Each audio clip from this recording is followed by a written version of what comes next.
السلام علیکم ناظرین، میں محمد اسلم حسین سیاست کی خبروں میں آپ سب کا استقبال کرتا ہوں۔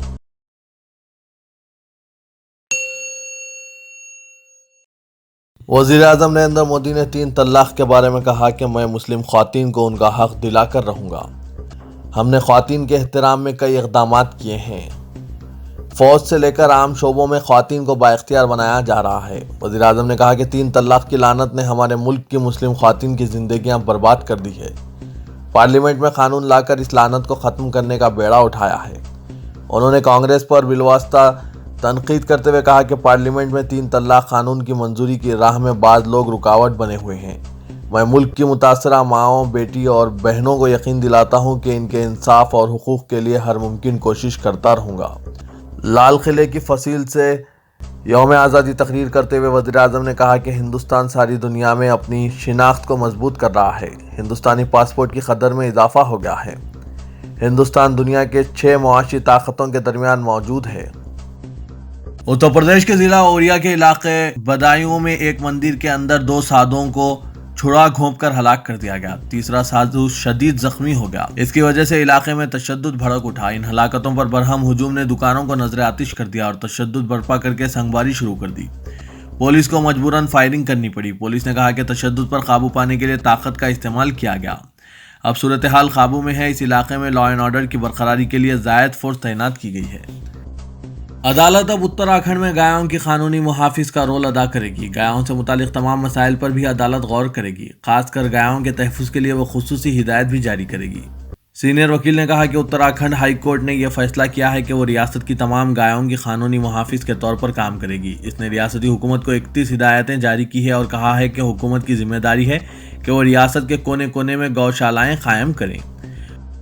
سابق وزیر اعظم اٹل بہاری واجپئی کی صحت نازک ہوتی جا رہی ہے۔ گزشتہ 24 گھنٹوں کے دوران ان کی صحت میں کوئی بہتری نہیں آئی۔ انہیں زندگی بچانے والے آلات پر رکھا گیا ہے۔ دواخانے ایمس کے بیان کے مطابق 93 سالہ بی جے پی لیڈر کو 11 جون کو دواخانے میں شریک کیا گیا تھا۔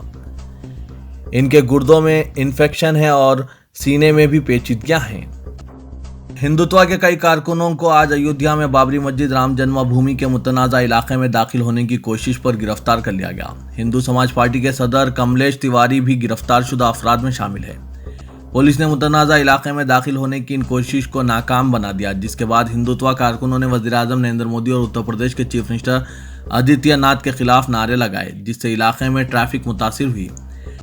کیرالہ میں سیلاب کی صورتحال مزید سنگین ہو گئی اور مزید کئی علاقے زیر آب آ گئے، جبکہ کوچی ایئرپورٹ پر پروازوں کو ہفتے تک کے لیے معطل کر دیا گیا۔ اس دوران آج موسمی قہر نے مزید 25 جانیں لے لی، جس کے ساتھ ہی ہلاک ہونے والوں کی تعداد بڑھ کر 67 ہو گئی۔ عہدیداروں نے بتایا کہ ریاست کے تمام 14 ضلعوں میں ریڈ الرٹ ہے۔ اس دوران مرکزی وزیر داخلہ راجناتھ سنگھ نے کیرالہ کے چیف منسٹر پی وجین سے بات چیت کی اور سیلاب کی صورتحال کا جائزہ لیا۔ پارلیمنٹ کے انتہائی قریب کانسٹیٹیوشن کلب کے باہر ہائی سیکورٹی والے علاقے میں جے این یو کے سابق طالب علم عمر خالد پر 13 اگست کو ہونے والے حملے کو 2 روز گزر جانے اور حملہ آور کی تصویر سی سی ٹی وی میں قید ہو جانے کے باوجود پولیس اب تک ملزم تک پہنچنے میں کامیاب نہیں ہو سکی۔ معاملہ دہلی پولیس کے اسپیشل سیل کو سونپا جا چکا ہے، جو قاتل کی تلاش میں ان تمام لوگوں کی جانچ کر رہا ہے جو سوشل میڈیا پر عمر خالد کو ٹرول کرتے اور انہیں دھمکیاں دیتے رہتے ہیں۔ واضح ہے کہ عمر خالد کو گینگسٹر روی پجاری کی جانب سے بھی دھمکی مل چکی ہے۔ تفتیش کار اس نتیجے پر پہنچے ہیں کہ حملہ آور عمر خالد کے معاملات سے بخوبی واقف تھا اور جس علاقے میں ان پر حملہ ہوا اس علاقے سے بھی خاطر خواہ واقفیت رکھتا تھا۔ سب کو حب الوطنی کا سبق سکھانے والی بی جے پی کے ہیڈ کوارٹرز میں چہارشنبے کے دن یوم آزادی کے موقع پر پرچم کشائی کے دوران ترنگے کی بے حرمتی ہو گئی۔ پرچم کشائی کے وقت امیت شاہ نے ڈوری کھینچی تو بجائے اس کے پرچم شان سے لہرانے لگتا وہ زمین پر آ گرا۔ بعد میں انہوں نے ڈور کو کھینچ کر پرچم کو لہرایا، تاہم اس واقعے پر کانگریس نے بی جے پی کو آڑے ہاتھوں لیا ہے۔ عام طور پر پرچم کو لہرانے کے بعد ڈور باندھ دی جاتی ہے، مگر بی جے پی دفتر میں ایسا نہیں ہوا ہے۔ پرچم کشائی کے بعد جب قومی ترانہ لگایا جا رہا تھا تب ایک پولیس افسر پرچم کی ڈور پکڑے کھڑا تھا کہ کہیں وہ پھر سے نیچے نہ آ جائے۔ اس پر کانگریس نے سوال کیا کہ جو پارٹی قومی پرچم کو نہیں سنبھال سکتی وہ ملک کو کیسے سنبھالے گی۔ ملک میں ماحول خراب کرنے کی کوششوں کے درمیان شاہی جامع مسجد پر بھی شرپسند عناصر کے ذریعے فرقے وارانہ فسادات کرانے کی ایک بڑی سازش کی گئی، جس کو شاہی امام سید احمد بخاری اور ان کے اسٹاف نے دانشمندی کا ثبوت پیش کرتے ہوئے ناکام کر دیا۔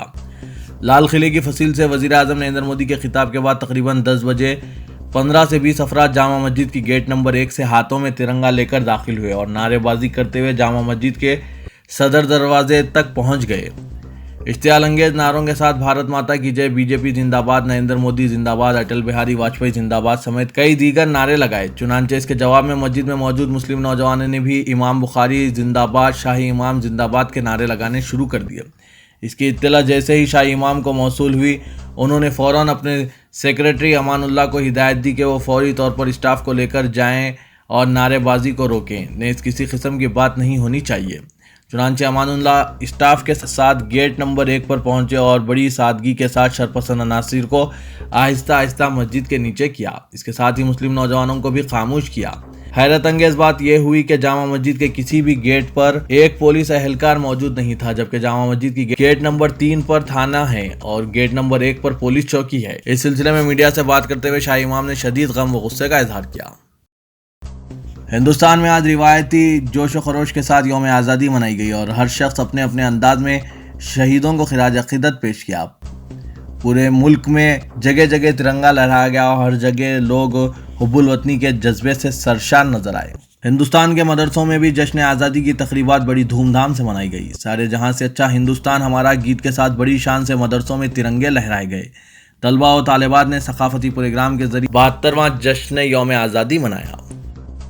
گورنر مکہ مکرمہ شہزادہ خالد الفیصل نے واضح کیا ہے کہ مکہ اور مشاعر مقدس ڈیولپمنٹ رائل اتھارٹی کا قیام مقامات مقدسے کو جدید خطوط پر استوار کرنے والا سب سے بڑا منصوبہ ہے۔ انہوں نے بتایا کہ بیرون مملکت سے منگل 14 اگست تک آنے والے عازمین کی تعداد 15,21,918 ہو گئی۔ سب سے زیادہ عازمین انڈونیشیا سے آئے ہیں۔ پاکستان دوسرے نمبر پر ہیں۔ اس کے بعد ہندوستان، بنگلہ دیش، ترکی اور ایران کے عازمین کا نمبر ہے۔ سعودی ولی عہد شہزادہ محمد بن سلمان نے تحریک انصاف کے سربراہ اور نامزد وزیر اعظم عمران خان کو ٹیلی فون کیا ہے۔ ولی عہد نے عمران خان کو انتخابات میں کامیابی پر مبارکباد دی اور پاکستان میں بھاری سرمایہ کاری کرنے کی خواہش کا اظہار کیا۔ تحریک انصاف کے اعلامیہ کے مطابق سعودی ولی عہد نے ٹیلی فون رابطے کے دوران کہا کہ سعودی عرب پاکستان میں بھاری سرمایہ کاری میں دلچسپی رکھتا ہے، پاکستان کے ساتھ کاروباری تعلقات بھی مستحکم کرنا چاہتے ہیں۔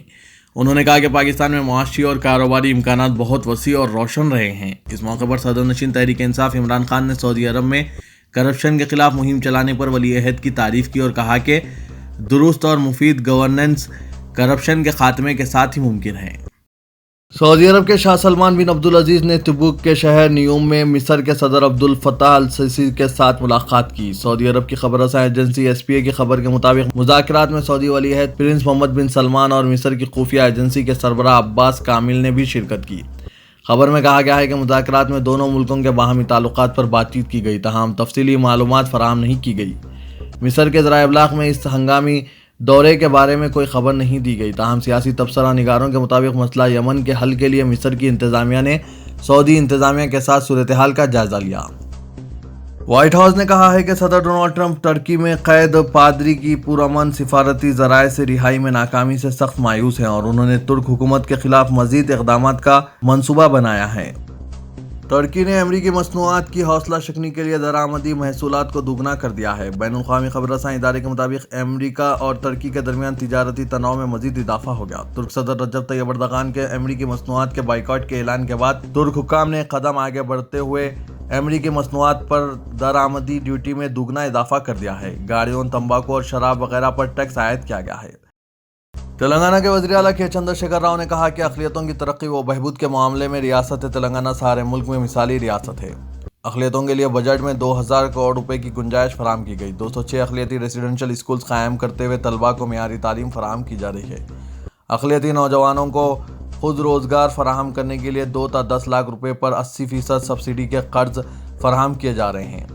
صنعتی شعبوں میں اقلیتوں کی حوصلہ افزائی کے لیے خصوصی آئی ٹی پارک قائم کرنے کا حکومت نے فیصلہ کیا ہے۔ عالمی نوعیت کا اسلامک سینٹر و کنونشن سینٹر قائم کرنے کے لیے 40 کروڑ روپے منظور کرتے ہوئے کوکا پیٹ میں 10 ایکڑ اراضی مختص کی گئی۔ غریب عوام کے لیے 2,72,000 ڈبل بیڈ روم مکانات منظور کیے گئے ہیں۔ امن و امان کو قائم و برقرار رکھنے کے لیے محکمہ پولیس کو مستحکم کیا جا رہا ہے۔ شہر حیدرآباد کو گلوبل سٹی کے طرز پر ترقی دینے کے لیے 35,000 کروڑ روپے کے مصارف سے ترقیاتی و تعمیری کام کیے جا رہے ہیں۔ 72ویں یوم آزادی تقاریب کے موقع پر تاریخی قلعہ گولکنڈے میں قومی پرچم کشائی انجام دینے کے بعد ریاست کے عوام سے خطاب کرتے ہوئے چیف منسٹر نے کہا کہ ریاست تلنگانہ کی ترقی سے وزیر اعظم نریندر مودی بھی متاثر ہیں۔ ریاست میں اقتدار حاصل ہونے کی صورت میں کانگریس پارٹی ریاست کے 10 لاکھ نوجوانوں کو ماہانہ 3,000 روپے بے روزگار بھتہ ادا کرنے کی اسکیم شروع کرے گی۔ علاوہ ازیں حکومت کی جانب سے وظیفہ دوگنا کرتے ہوئے ماہانہ 2,000 روپے کر دیا جائے گا۔ علاوہ ازیں وظیفہ پیرانہ سالی کی اسکیم کے لیے موجودہ حد عمر 65 سال کو گھٹا کر 58 سال کر دیا جائے گا۔ صدر پردیش کانگریس کمیٹی اتم کمار ریڈی نے آج ایک پریس کانفرنس کے دوران یہ بات بتائی۔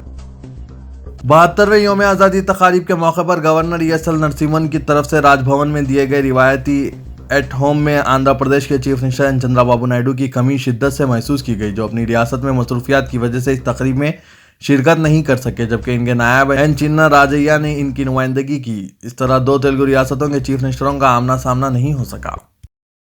بنجارہ ہلز پولیس اسٹیشن کے روبرو پیش آئے ایک سنسنی خیز واقعے میں قصور کی جانب سے پولیس میں شکایت کرنے سے دل برداشتہ داماد نے اقدام خودسوزی کی۔ تفصیلات کے موجب 28 سالہ ستیش ساکن مرشدآباد کی شادی بنجارہ ہلز کی ساکن لڑکی سے ہوئی تھی اور دونوں کے درمیان گزشتہ چند دنوں سے اختلافات چل رہے تھے، جس کے نتیجے میں لڑکی اپنے مائکے واپس لوٹ آئی۔ ستیش اپنی بیوی کو مسلسل مکان واپس طلب کرتا رہا، لیکن وہ ناکام رہا، جس کے نتیجے میں اس نے اپنے سسرالی مکان پہنچ کر ہنگامہ آرائی کی۔ ستیش کے خسر منوج نے بنجارہ ہلز پولیس اسٹیشن میں اس کے خلاف ایک شکایت درج کروائی، جس پر پولیس نے تحقیقات کے سلسلے میں پولیس اسٹیشن طلب کیا تھا۔ پولیس میں شکایت کرنے سے ستیش دل برداشتہ ہو گیا تھا اور اپنے خسر منوج کو شکایت واپس لینے کو کہہ رہا تھا اور سنگین نتائج کا انتباہ دیا تھا۔ تحقیقات کے سلسلے میں ستیش نے آج پولیس اسٹیشن بنجارہ ہلز پہنچ کر اپنے ساتھ لائے ہوئے پیٹرول کو جسم پر چھڑک کر آگ لگا لی۔ اس واقعے کے بعد بنجارہ ہلز پولیس اسٹیشن میں سنسنی پھیل گئی اور وہاں کے پولیس عملے نے ستیش کے جسم پر لگی ہوئی آگ کو ریت ڈال کر بجھایا۔ اس واقعے میں ستیش 30% جھلس گیا اور اسے دواخانہ منتقل کیا گیا۔